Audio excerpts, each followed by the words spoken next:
Hello everyone, it's me Clayton. I just finished watching the first episode of Star Wars The Book of Boba Fett.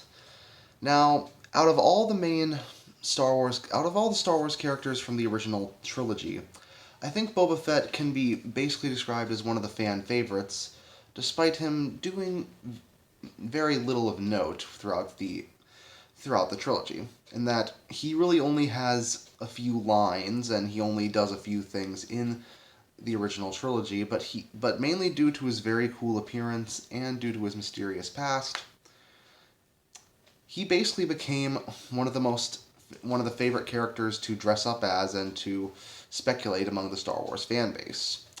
To the point where there's been several books and games that have actually expanded upon his character a bit in the Star Wars extended universe that has been rendered moot after the Disney acquisition.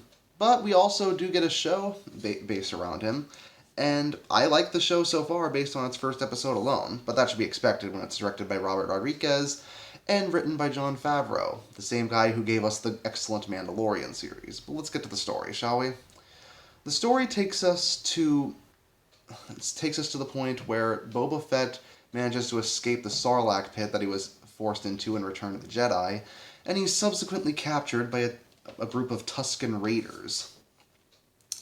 Grant, with all of his gear taken away by Jawas, it makes it not as easy as you'd expect him to. It makes it not as easy as you'd expect for him to escape this prison of the Tusken Raiders, especially with a Rodian who doesn't seem to want to escape at all, even when he offers the Rodian freedom.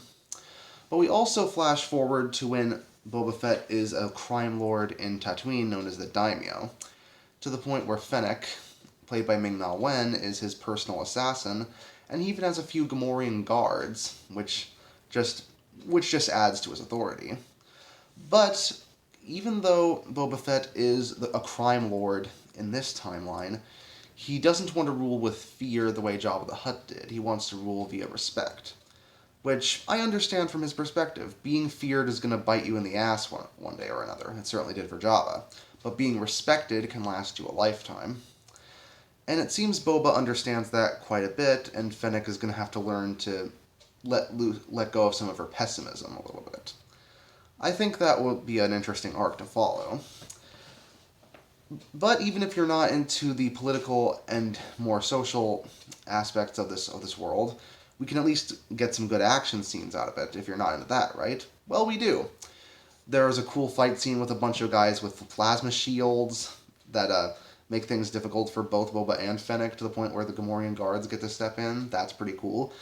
Fennec gets to have this really cool parkour chase scene throughout Tatooine. That's something I haven't seen in any of these shows before. Parkour in Star Wars, that needs to be a game. And we also get to see Boba take down a huge creature in the desert that has these multiple arms and looks kind of like a reptile. That's really fun, and all of it to help out this Tusken Raider child who seems to not even let him get a simple drink of water. Yeah, I'm not used to seeing Boba being the most morally just character around, but considering that Tatooine is a hive of scum and villainy, and considering that most of the main players in that game are kind of scum in their own way, I guess that would make Boba Fett protagonist material by default. But yeah, I like seeing this darker and more edgier, part of the Star Wars universe, especially with a character that fans have grown to like for a while.